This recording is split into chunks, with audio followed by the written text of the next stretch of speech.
ایک مرتبہ حضرت عیسیٰ علیہ السلام ایک ایسے نوجوان کے قریب سے گزرے جو باغ میں پانی لگا رہا تھا۔ اس نے آپ علیہ السلام سے کہا کہ بارگاہ الہی میں دعا فرمائے کہ اللہ رب العزت اپنے عشق کا ایک ذرہ مجھے عنایت فرما دے۔ حضرت عیسیٰ علیہ السلام نے فرمایا کہ ایک ذرہ تو بہت ہے، تم اس کو برداشت کرنے کی صلاحیت نہیں رکھتے۔ اس نے کہا کہ صرف نصف ذرہ ہی عطا فرما دے۔ اس پر حضرت عیسیٰ علیہ السلام نے پروردگار عالم سے دعا مانگی، یا اللہ اسے اپنے عشق کا نصف ذرہ مرحمت فرما دے۔ یہ دعا مانگنے کے بعد آپ وہاں سے تشریف لے گئے۔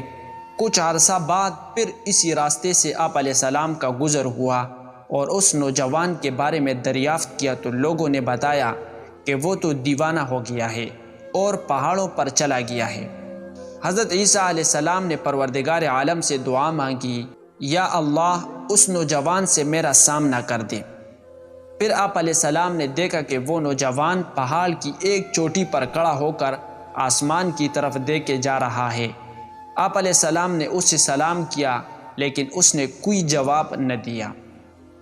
آپ علیہ السلام نے اس سے فرمایا کہ تم مجھے نہیں جانتے، میں عیسیٰ علیہ السلام ہوں۔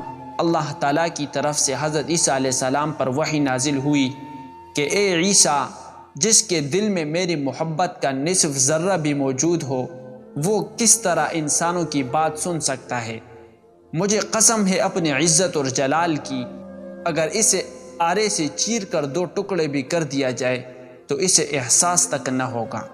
سبحان اللہ، جب اتنی سی سطح پر انسان کا یہ حال ہے تو میرے پیارے نبی محمد صلی اللہ علیہ وسلم، جو معراج کا نوری سفر کر کے اپنے رب کے سامنے روبرو اپنے رب سے باتیں کرتے رہے اور موسیٰ علیہ السلام اپنے رب کی ایک تجلی نہ سہ سکے، کیا مقام ہے ذات محمدی صلی اللہ علیہ وسلم کا اپنے رب کی تجلیوں کو باقاعدہ سہتے ہوئے واپس تشریف بھی لائے اور پورے ہوش اور حواس میں ایک نارمل زندگی گزارتے ہوئے اپنے نبوت کے منصب کو پورا کرتے ہوئے اپنے رب حقیقی سے جا ملے۔